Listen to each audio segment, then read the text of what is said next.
আসছে আমাদের WR নিয়ে যেতে হবে কলকাতা। তো দেখো বন্ধুরা কী হচ্ছে, এখনও জিএম স্যার আসেনি, মাত্র অরূপদা চলে আসছে। ইয়ার নিয়ে যাইতে হবে, জিএম স্যার তো এখনও আসেনি, দেখি জিএম স্যার এখান থেকে আসবে।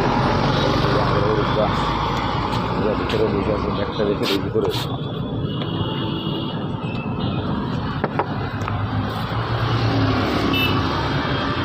চলো বন্ধুরা, পরে ফোন করছি তোমাদের, দেখতে পেরেছি। এখন একজন আসবে বলে দেখা করব, তাই জিএম স্যার ওরা গাড়িতে বসে আছে। আসতেছে কেউ ওইখান থেকে কিষানগঞ্জে, কেউ দেখা করবে সিলসের আমাদের ছেলে, হয়তো কখন যে আসে ওটা দেখতে হবে।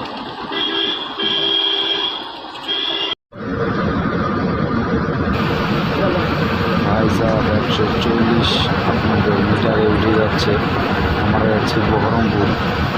দেখে নেন আপনারা মিটারে 140 উঠা ভাব।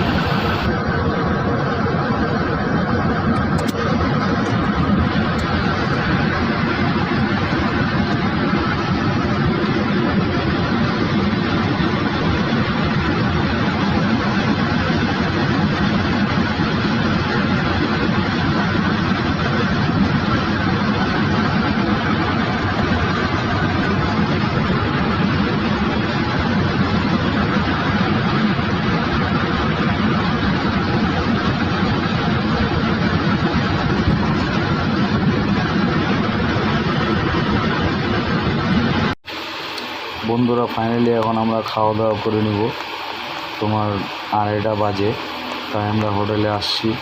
এখানটা আমাদের লাঞ্চ হবে, এখন লাঞ্চ করে তারপর আবার গাড়ি ছাড়তে হবে বহরমপুরের জন্য। বন্ধুরা আমরা এখন হোটেলে পৌঁছে গেছি। এই আমাদের ওই স্টাফকে বলো না, হাওয়া বলে দেবে, এখানটায় দেখো থাকতে হবে। আর এখন তো তোমার খুব একটা রাত হয়ে গেছে, তাই তোমাদের বাইরের বহরমপুর লোকেশনে আমরা রয়েছি আজকে সার্কেট হাউসে। এই তোমার সার্কেট হাউস, কেন আমরা তোমার সকালে 11টা না তখন থেকে ছাড়লাম শিলিগুড়ি, পৌঁছতে বহরমপুর আমাদের রাত 8টা বেজে গেছে। তার মাঝখানে রাস্তায় আরও কাজ রয়েছিল, ওই কাজগুলো সব কমপ্লিট করে তারপরে আমরা আসলাম। তো এই হলো ভাই সার্কেট হাউস। আর এখানে আমি আর অরূপদা থাকবো, জেমস আর পাশের রুমে আছে, ওনার হলো 17, আমাদের হলো 116। মর্নিং বন্ধুরা, কালকে তো রাত্রে তোমাদের অতটা দেখাইতে পারিনি। এই রয়েছে তোমার সার্কেট হাউস, ওই যে আমাদের গাড়ি ওখানটায় রয়েছে পার্কিংয়ে।